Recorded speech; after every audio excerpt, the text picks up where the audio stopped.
Greetings, Tezos Nation. Welcome to another edition of TezTalks Live. I'm Stu from the Tezos Commons. Joining me today is Victoria West, multi-talented photographer, Tezos art community builder, and creator of TezTalk, the Tezos-focused Twitter space highlighting developments and bringing together art collectors and creators in the thriving and lively Tezos digital art community.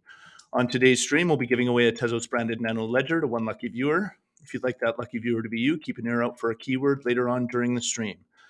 And of course, if you have any questions for Victoria that you'd like me to ask, please add them in the chat at any time, and we'll get to as many as we can before we wrap up. Hi, Victoria. How are things in the Maritimes? They're good. Yeah, we finally have some nice weather, so it's good, and excited to be here. So thanks for having me, Stu. Thanks for coming on. To get us started, can you tell us a little bit about your professional background and how you got your start in the exciting world of blockchain technology?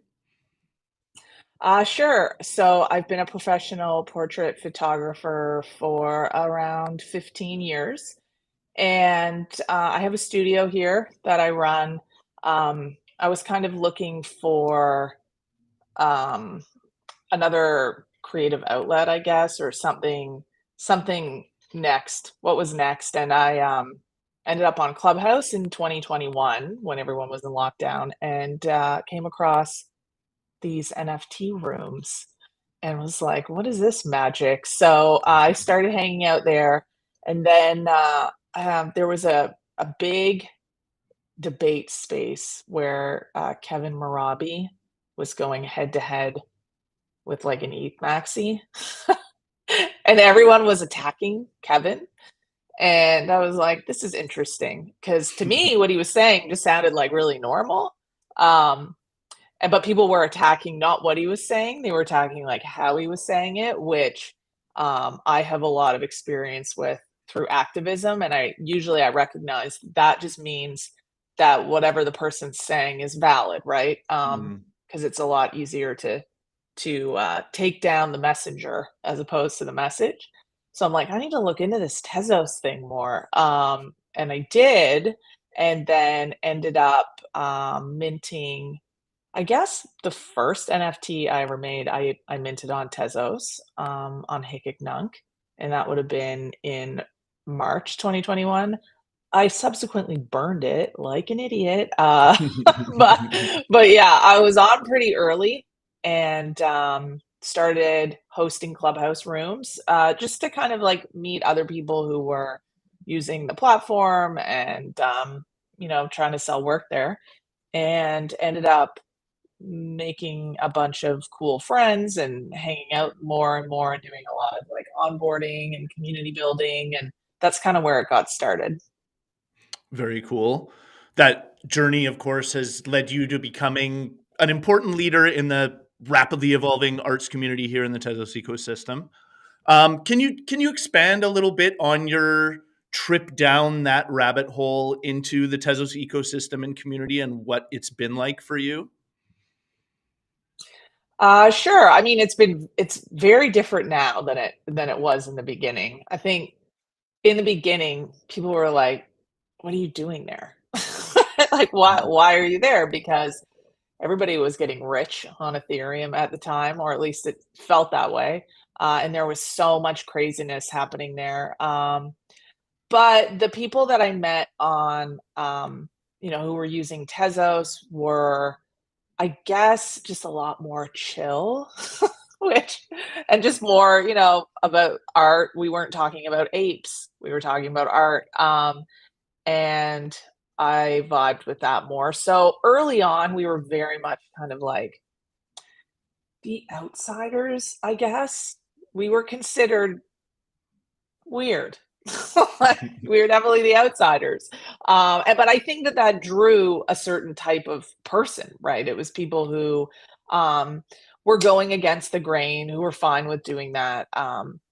It kind of, I guess you had to have like a bit of a different like ethos. Like you didn't care about fitting in. You just wanted to do what you wanted to do, regardless of whatever influencers were telling you it was wrong.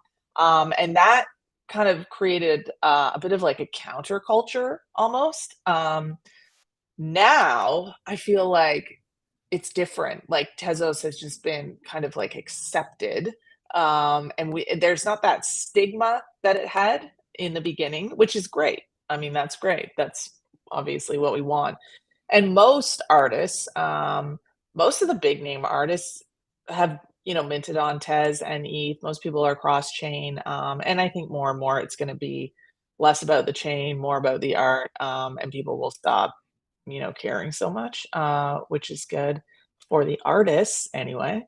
But yeah, there's been a lot of ups and downs. I remember there was a couple times when in Twitter Spaces, like I guess it would have been this time last year. I've been running Clubhouse rooms and then Twitter Spaces for a long time, and they were always small, like maybe 20 people max, and then all of a sudden, when Masson did the Foundation collection and Lawrence was doing the Poetics exhibition with the celebrities, suddenly people started looking at Tezos, and my rooms just like exploded. And I'm like, wait, you want to hear about Tezos? So that was cool. We brought a lot of people in at that point, and yeah, I feel like it's always evolving. So it's been a journey, but a lot of the people that I started out with are still here, hanging out with them all the time, like Kevin and Click and Janie, and just a lot of really great, really great people. And when you're talking about them being here and you hanging out, a big part of that is Tez Talk, which is something that I wanted to ask about. It's known as one of the most engaging social spaces here in the Tezos ecosystem. First off, how did you come up with the name Tez Talk for your spaces, and how did you learn that the Tezos Commons had a live streaming podcast show with a very similar name?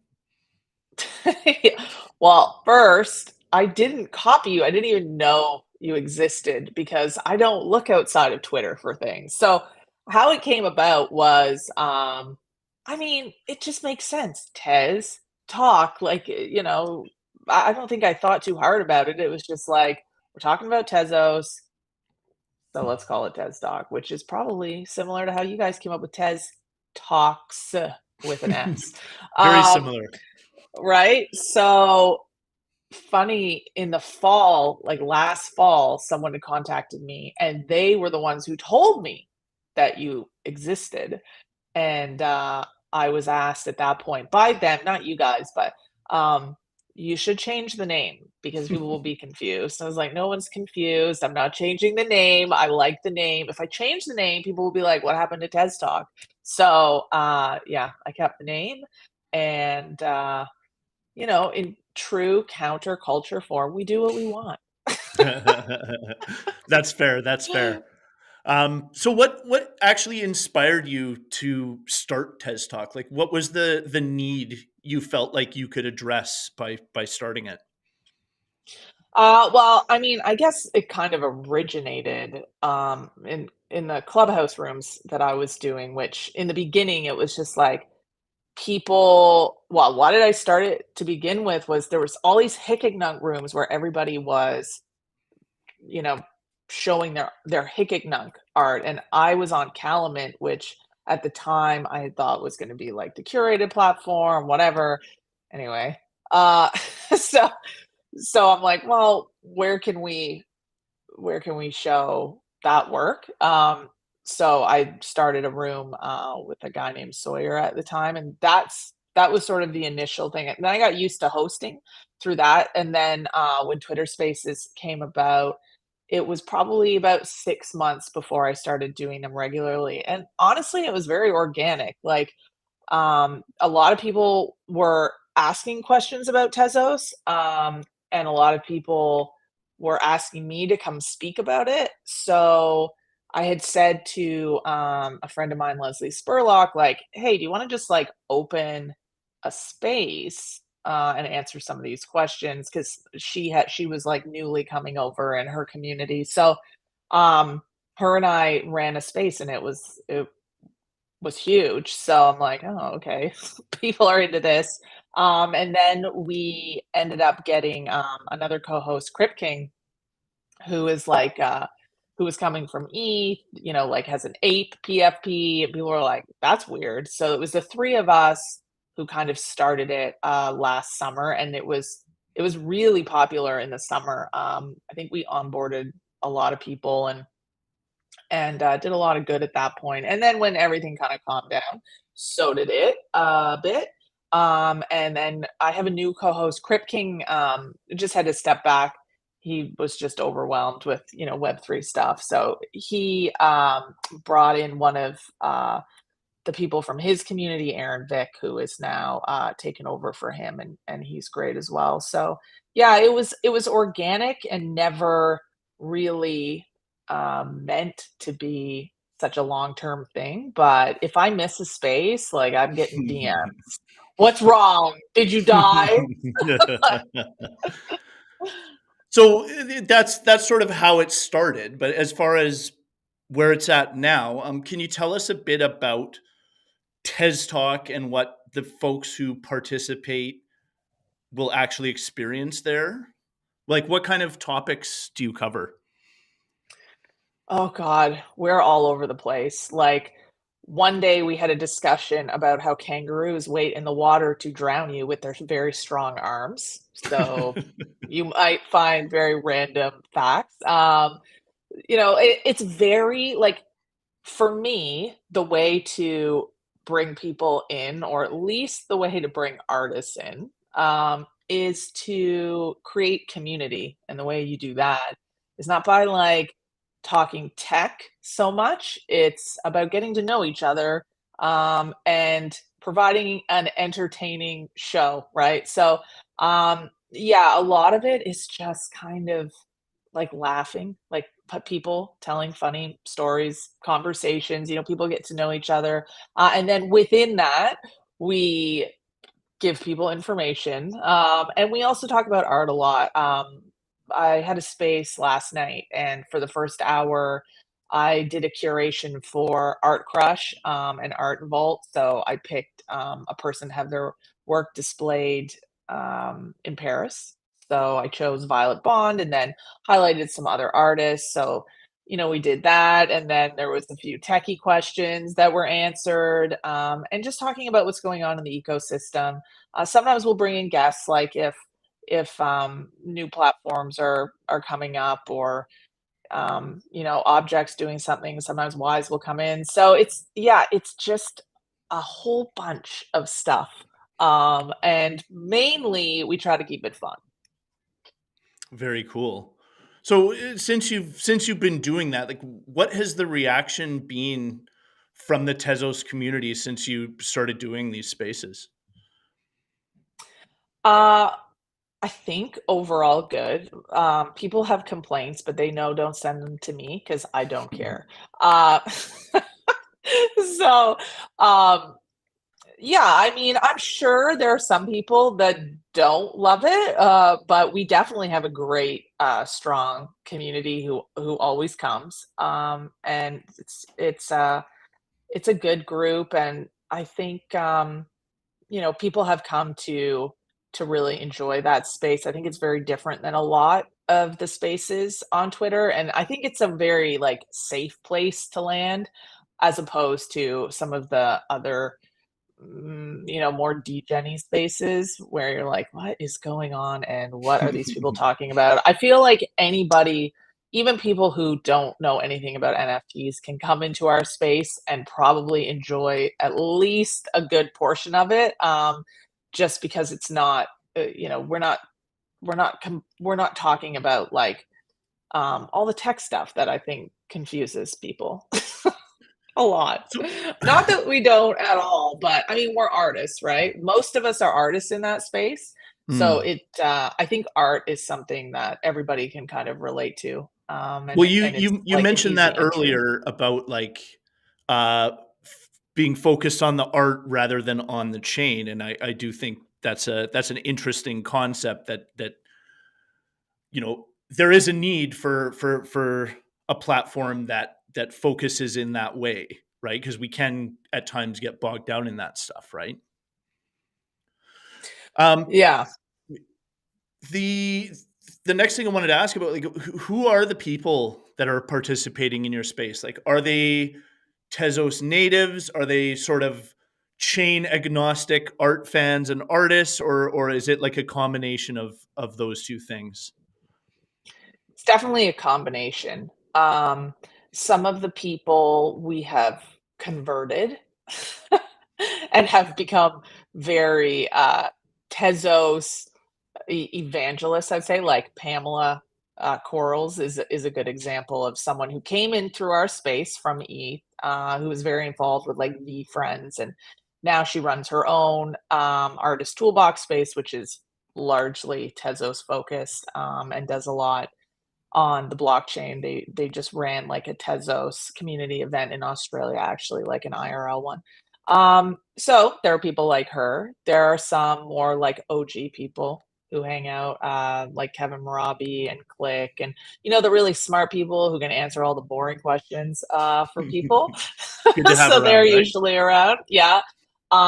We have developers. Well, code crafting's developer slash artist as well. So he's usually around, also super smart, and can answer any questions. And then, like just we have such a wide range. I think too, like our hosts, like me and Leslie, and then first Crypt King and now Aaron, we all have different circles. So it brings together kind of like an eclectic group. And yeah, it's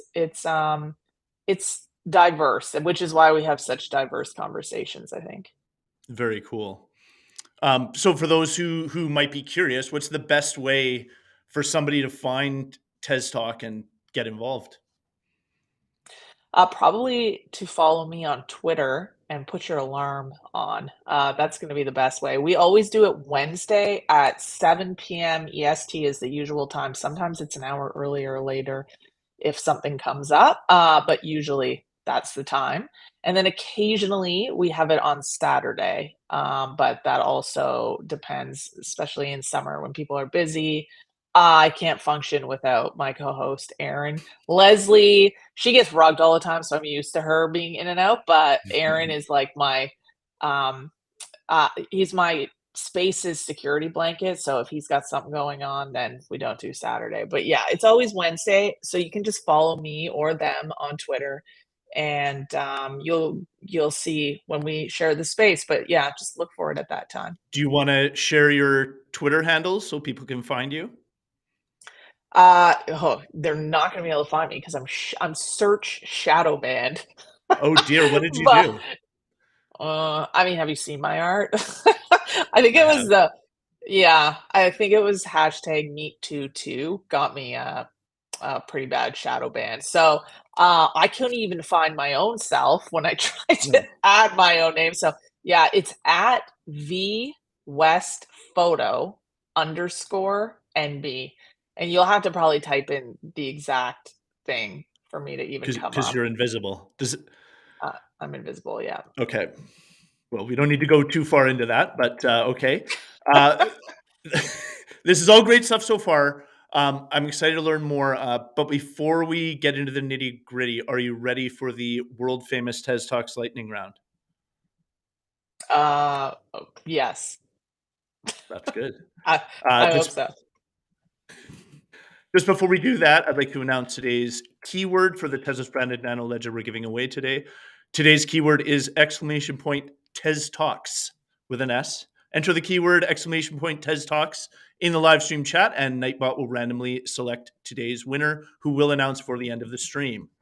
Okay, now, Victoria, it is lightning round time. Remember, there are no wrong answers, and this is just for fun, so our viewers can get to know you a little bit better. Are you ready? Okay, let's go. This is very close up all of a sudden. He zooms in at this part. Yes. Okay, Ready? let's go. Simpsons, Family Guy, or South Park? Simpsons. Pizza or sushi? Sushi. Movies or video games? Movies. Is this real life or are we in a simulation? Simulation. True or false? Money buys happiness. True. Name one thing you absolutely want to do before you die. get rich. The last place you traveled was? Ireland. In 5 words or less, how would your best friend describe you? Funny, genuine, straight to the point. What am I at, 3? Well, straight to the point is Uh, a few words, but but blunt. That's what I meant, blunt. that's fair, that's fair. Mhm. And finally, what is your favorite thing to do on a rainy day? Uh, all I do is work. That's my that's what I do. I mean, I'm Fair either enough. making art or I'm working on my business, so, yeah, work. So everything. Okay. Excellent answers. This concludes the TES Talks lightning round. Let's get back into it. As we touched on earlier, you've been actively involved here in the Tezos ecosystem for a couple of years now. Um, as an artist looking to mint and sell your work in the blockchain and NFT arena, what was it specifically that attracted you to Tezos initially? Well, initially, it was, I had a piece of art that was about the environment, and in, early 2021, minting on ETH was said to not be good for the environment, so I was like, "Well, I'll put it on Tezos," um, which was literally the reason, why I, like, started there, I guess. Um, so yeah, it just made sense to me. Just made sense, but now, obviously, there's a lot of other reasons, but it was as simple as that to begin with. Okay. And now, here we are at this stage with a lot of different blockchain ecosystems at play in the NFT space. Um, what do you think has made Tezos such a fertile ground for this sort of art scene to take root in? Like, why are artists and collectors choosing to get involved here with the other options available? Well, I think, that ethos that kind of started early on where it wasn't about hype, and it was just genuinely about, like, the love of art, and people, I think, who were here for very genuine reasons, like, it's not like Tesla's always been, like, a safe space, like, when everything's going crazy everywhere else, it's just been like, "Chill, it's chill," so I think that has attracted a lot of very what I call, like, artists, like the people who are maybe not even really doing it because of money, or that would be a nice bonus, but that's not, like, their number 1. So I think that that kind of created that culture to start with, and now there's a lot of reasons, that have to do with the chain, like, Take Object has done an amazing job at making it very easy to find work from artists. So you can go to an object profile and see everything that they've made Mm, all over. It's very nice to deal with. You can follow them. It looks great. So I think kudos to Object for making the shopping experience a lot better, and they're obviously always working on that as well. So that's one plus, but also, like, still the gas fees are the fact that you don't have to think about it, even obviously, they've come down a lot on ETH, but they're still if you're used to shopping on Tezos, going to buy anything on ETH is painful. Like, it just is, and even people who are used to it and then come over, they find the same thing happens, so I think that definitely plays into it. Like, who wants to pay, like, a $10 tax on top of everything, mm, when it's unnecessary? And then also, the availability of editions, the ability to have higher royalties and not get hate for that, gives artists a lot more freedom in terms of how they're going to price and make their art accessible, which then creates a really large collector base because artists are able to collect on Tezos sustainably, right? mm, So everybody has a collection, and that just means there's just a lot more movement. Like, we're all buying each other's art, which some people think is not sustainable, but I actually think artists make the best collectors because they know art, they love art, and they're also supporting their friends on top of that, right? So it's not mhm. just for investment purposes. Not that there's anything wrong with collecting for investment purposes, but there's not a lot of people who do that. And Mm. if we wanna get mainstream, I just feel like Tezos has a really good opportunity to do that because it is something that people would understand. They don't have to spend a fortune, they can get cool art, um, and they can do it without some weird fee that they have to pay. Or, I mean, yes, there's a gas fee, but do we even notice it? No. So along the same lines, like we're in a quite an interesting time in the space right now. There's a lot of negative sentiment in the digital era toward NFTs, toward the concepts around digital art. We've obviously seen our fair share here in the Tezos ecosystem, and yet here you are being very positive about it, talking about how it's still chill here, and the art community on Tezos just seems to be continuing to move forward and do what it's doing in spite of everything that's going on around it.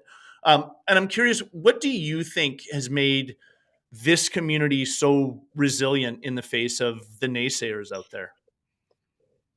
Well, I think it all goes back to that very beginning. Like, we didn't come to Tezos because we thought we were going to get rich. You didn't do that. Like, the chances of getting rich there, you go to eat, maybe you're going to get rich, but you weren't going to get rich on Tezos. So it's like, while all these things have changed drastically on ETH, for example, and elsewhere, but mainly ETH. On Tezos, has it really changed that much? Like, not really. From the beginning, we're still kind of doing what we were always doing. If anything, I think that the more, the stigma that used to be associated with it is gone. So you have a lot of the major collectors on ETH who do have Tez wallets and do collect. And I think that's happening more and more. So I think on Tezos, it doesn't feel like it's gone in the opposite direction, which it does feel like on ETH. It feels like a lot of the collectors left on ETH, and I think a lot of the market was hype driven, and it was really Mm. like attached to that. Whereas with Tezos, it was never hype driven, and it was never attached to hype. So it really didn't go anywhere. It just keeps we Yeah. just keep doing the same thing, right? And it's a tight-knit community. I always say it's like a small town versus a big city, right? So Mm. in small towns, people are closer knit. Like, people aren't just gonna ditch their friends. They're still gonna come and hang out, regardless of how much money they're making. Okay. And as a artist with a successful career in the real world, for lack of a better term, um, for you, why is it important to have a presence in the NFT space? Um, can you oh, sorry, a phone call just came in and clicked to my computer. Am I back? Am I good? You're good, yeah. Okay.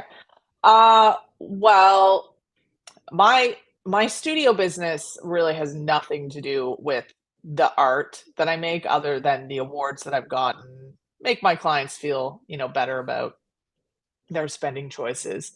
So they're not really related. But for me, being in Web3, being on Tezos, at this point, there are, multiple reasons why I'm here. First and foremost is genuinely the community. Like, all my best friends are here now. What am I gonna do? Mm. Bye. Like, no, Mhm. like, regardless of what's going on, I'm still gonna be here hanging out with them. Some of the coolest people that I would never have met from all over the world. So definitely that. And then also, I think that things are going to change. And I believe a lot in Tezos. I hope that it becomes the go-to place for digital art, and I think that it could.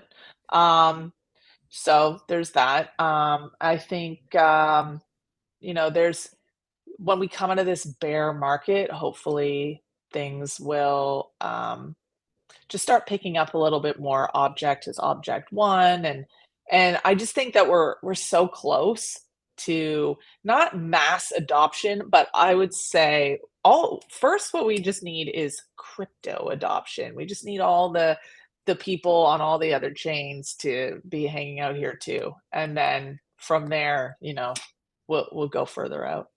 Okay. And if that sort of idea that you have of Tezos becoming a more important chain in the space comes to pass, what part would you see that playing in your career personally, like moving forward into sort of a Web3 driven future? Where does that fit into your career? Well, I mean, ideally, I'll become a rich and famous artist, but of course, there's that's like getting a lottery ticket, right? Like, who knows? Who knows if that will happen? I'm definitely not like putting all my eggs in that basket.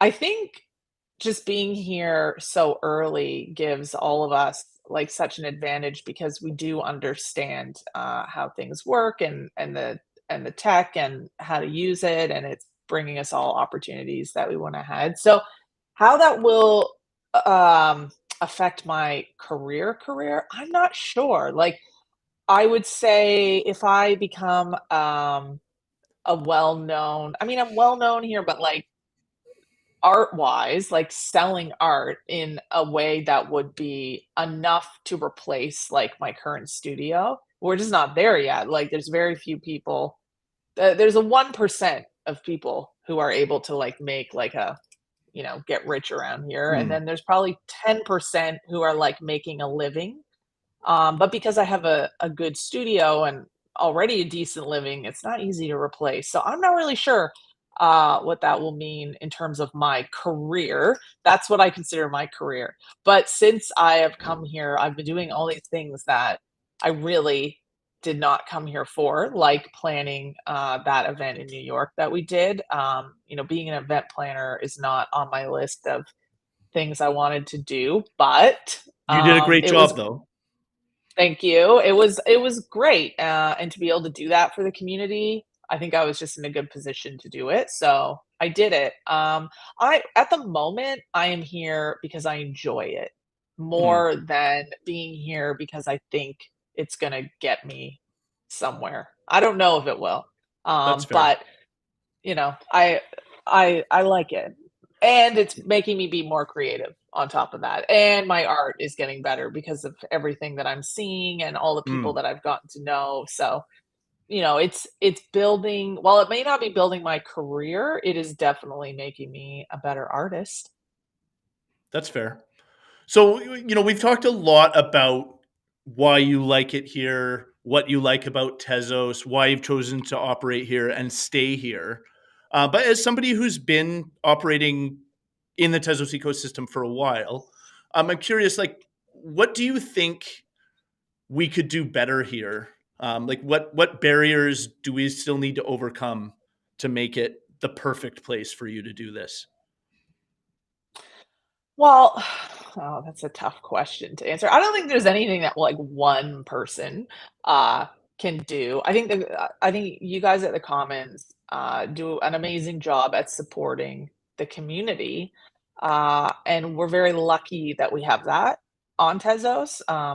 You know, I I think I think that it's your focus has been very supportive of the art community. I think that Tezos as a whole and all the entities within Tezos uh, should maybe give the arts community a little bit more credit for what they do because I honestly think that that has been probably, well, no, I don't even think. I know based on what Kevin always says about how much the transactions went up and the users went up and how much that was tied to NFTs coming in and it's always been art on Tezos, right? So yeah, I think it would be good to maybe focus a little bit more of the resources on building that up. And I do think that there's a lot of opportunity to do that. Tezos has largely been absent from a lot of the conferences, for example, which was one of the reasons why we really wanted to do something in New York to showcase some of what we've got going on. And we were able to do something I think really amazing for next to nothing, and it was all run by people within the community who just volunteered their time. And we got, a lot of people who don't even really do anything on Tezos came and loved it and said it was the best party that they went to. Um, so yeah, I think showing up more and like showing our face, showing what we got going on instead of just like staying in our little bubble is important. And hopefully we can do more of that going forward. Sounds good to me. One thing that I'm personally curious about that I wanted to ask you is um, looking at your work, some of it prominently features your husband. Um, did he volunteer to work as your muse, or is he a reluctant participant? Very reluctant. He absolutely hates it. Yeah. I think maybe like secretly he likes some of them, but the ones where he thinks he looks good, but often I do things to him that I'll be like, "Oh, look, you look like a little fetus." And he's like, "Great." So, yeah, no, it's great for me, not so great for him. Fair enough. What's next for Victoria West? Do you have any other exciting projects or rollouts in the works? There are a few things going on behind the scenes, that I can't really say anything about at the moment because everything's, still kind of undecided. But I'm working on a couple projects with some really cool people, that again, I can't really say anything about. And hopefully there'll be a couple of events coming up. My co-host Aaron Vick has been working on, doing some really cool stuff in Vegas, so I'll probably be helping him with that over the next couple months, and yeah, we'll still be running TezTalk throughout the summer, and, I've been continuing my Aliens Acting Like Humans series, so that's making me very happy. Actually, I'll have a Pamela is hosting a Twitter space tonight, so if you wanna hear about, human eating aliens, then, come hang out. um, I've got a couple of I've got a couple of audience questions that I missed because I had the window for the chat closed here. So maybe we can just crack off a couple of those before we shut down. Um, Kelly asked, "What are some good tips to build an art following in the Tezos community?" I think like anywhere, if you want people to care about your art, they kind of have to care about you. It's like business, right? Like people want to do business with people that they like. So, whether you're just doing that on Twitter, or you're doing like behind the scenes processes, videos, or whatever, just to give people like some insight into who you are and why you do what you do, I think is like the number one. People want to be able to connect with you. Some people will tell you like, oh, you have to go on Twitter Spaces. I don't think that's true. There are people who don't speak at all and are doing great in the space, but you need to find your allies. You need to find your friends and the people who are going to support you. So yeah, interact with other people, support other people, and usually they'll support you back. And start there. That would be probably like the first step. Sounds like good advice to me. Autonomous Andy says, "Hey Victoria, longtime Tez Talks listener and first time caller. What is the meaning behind your art using graphic imagery?" Well, most of that is activism. So I guess like it depends on what piece we're talking about, but my most recent one is an alien behind like a meat counter. So he's running his meat shop. It's called Martian and Sons Quality Meats, and there are some human body parts around, right? Which people are like, ooh. But every time I said that this piece was inspired by every trip I make to the grocery store because that's what I see at the grocery store, like, because I'm vegan, I'm animal rights activist, and I used to go to the grocery store and see things like everybody else, but then, um, when you kind of make this like mental shift to not discriminating between species, it could be like dogs, could be humans, it's all body parts to me now, and it's quite horrifying. So essentially, I'm not trying to like gross people out. I'm just trying to get people to look at it from a different perspective, which is my perspective. so, so yeah, I'm not actually trying to be gory. It's just that's my reality, right? So I know the one that got me shadow banned, which is hashtag meat22, is like a feminist and also animal rights activist piece, and it is gory. It is. Actually, when I was making it, I was like, "Oh, it's making me a little queasy." I wasn't doing it for the shock value. It's just that's what I had to say. So, yeah, I apologize for making all of your timelines disturbing, but it's like that I have to vent it out. So that's how I do it. That's how I stay a happy person, even though all these things are in my head. I put them out and then I put them out in the world and I let you guys deal with them and I free myself. That's what artists do, right? yeah. You're not Yeah. responsible for our reaction to it. Anyway, Right, right. we're coming to the end here, and before we close off, I need to announce the winner of the Tezos branded Nano Ledger we're giving away today. The winner is Mulan. Congratulations, Mulan. To claim your prize, just email us at social@tezoscommons.org. We'll request a screenshot to prove that you're the account owner, and then we'll get your shiny new Nano Ledger over to you just as quick as we can. For those who missed out today, remind you there are awesome giveaways to be found frequently here on the TezTalks live stream, so keep tuning in. We'd also like to remind everyone out there that TezDev 2023 is coming up in Paris in just a few short weeks. It starts July 21st. Early bird tickets are now available, and if you use the code, these are hard to read because Tez0S, like Tezos with a zero, capital E, AR, capital LY, one Tezos early one. Oh, there we can maybe put it on the screen here. If you enter that at checkout, you'll get a 60% discount on entry to this amazing event. So act soon.